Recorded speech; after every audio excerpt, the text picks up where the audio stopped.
My name is Mary. I am 28 years old. I wake up early and my phone is full of messages from my mother. She writes, "Remember the big party tomorrow? Many people will be there. Be ready." I look at the message and feel tired. This happens every time. My parents have money, hotels, and power, but they do not have peace. They think money can make people happy, but I do not believe that. They want me to marry a rich man named David. They say he is perfect, but I don't even like him. He only talks about himself and his money. My parents say it is a good opportunity. They say David will keep me happy. But I want to marry for love, not for business. I want a simple life. I want someone who listens, who stays when life is hard. But my parents don't understand that. They just say, "You will thank us later." I feel angry and sad. Then I have a crazy idea. If my parents want to control my life, maybe I can surprise them this time. I need someone who can help me. I walk to the park near my house. I see a man sitting near the pool. His clothes are dirty. He looks poor but calm. He's not asking for money. I walk closer and he looks at me. My heart beats fast, but I do not feel afraid. I felt curious. I thought maybe he could help me. I took a deep breath and said, "Excuse me, I need your help tomorrow night. Please listen to me." He looked surprised. He said nothing. Then I said, "I will pay you if you pretend to be my boyfriend tomorrow." He smiled and said, "You're serious, aren't you?" He thought I was joking. I said, "I am serious. I just need one night. One party, please." He stopped laughing. He looked at me and said, "You want me to pretend to be your boyfriend? But why me?" I smiled and said, "Because you don't know my world." He thought for a moment. Then he said, "Okay, if you are sure, I can do it." I couldn't believe he said yes. I thanked him. I told him the time, the place, and what he needed to do. The next day, I sent my driver to bring him to my house. When he arrived, my employees looked shocked. They said, "Who is that man?" I told them, "He is my guest. Please help him." Haircut, clean clothes, everything. They followed my orders, but I could see confusion on their faces. They probably thought I had lost my mind, but for the first time, I felt calm. At 7 o'clock, I heard a knock on my door. I opened the door,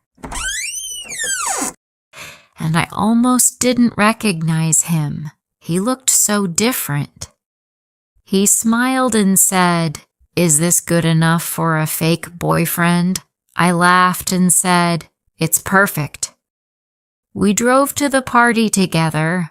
I felt safe with him. When we arrived, the music stopped. My parents looked shocked.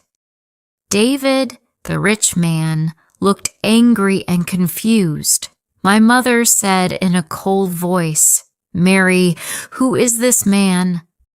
I said, "He is my boyfriend. His name is Alfred." Alfred shook my father's hand and said, "Nice to meet you." My father said nothing. He just watched Alfred with cold eyes. David walked closer and said, "So this is your boyfriend? He looks different from your usual friends." I felt angry, but Alfred spoke before I did. He looked at David and said, "Maybe I don't have money, but I have respect." Everyone went silent. David's smile was gone, and my parents looked shocked. Everyone was looking at Alfred now. My father said, "Dinner's ready. Let's sit." We walked to the table. My parents sat in silence. Alfred sat beside me. He stayed calm and respectful. I watched him and felt peace. But then David walked to our table. His face looked angry. He said, "You think this poor man can replace me? You're making a joke, Mary." Alfred stayed calm. He said, "I'm not trying to replace anyone." My father suddenly said, "Enough, Mary. Come with me." We walked to the garden where no one could hear us. He said, "This game ends tonight. You will not embarrass our family again." My hands were shaking, but I didn't look away. I said, "This is not a game, Father. I just want to live my own life." He was shocked. He had never heard me talk like that before. Then Alfred appeared behind us. He said, "Sir, please let her speak." My father looked at him with anger. He said, "You don't belong here." Alfred said, "Maybe not, but tonight I was invited by your daughter." My father walked away without another word. I turned to Alfred and said, "Thank you. You didn't have to do that." Alfred looked at me and said, "There is something you don't know about me." I stopped breathing for a second. Alfred said, "I wasn't always poor, Mary. My life was very different before." I looked at him, confused. "What do you mean?" I asked. He said, "I used to have everything: money, a car, a big house, and a company. But I left everything 1 year ago. I wanted to see real life." I couldn't believe what I had just heard. I asked, "Why would you do that? Why live like this on the street?"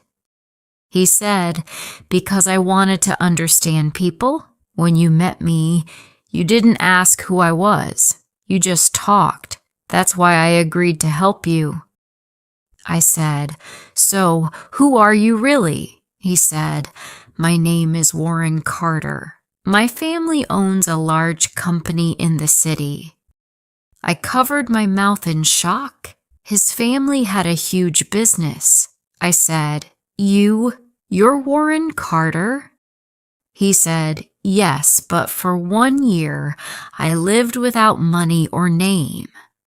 He said that he wanted to see if people could love him for who he was, not for his company, not for his name, just for his heart.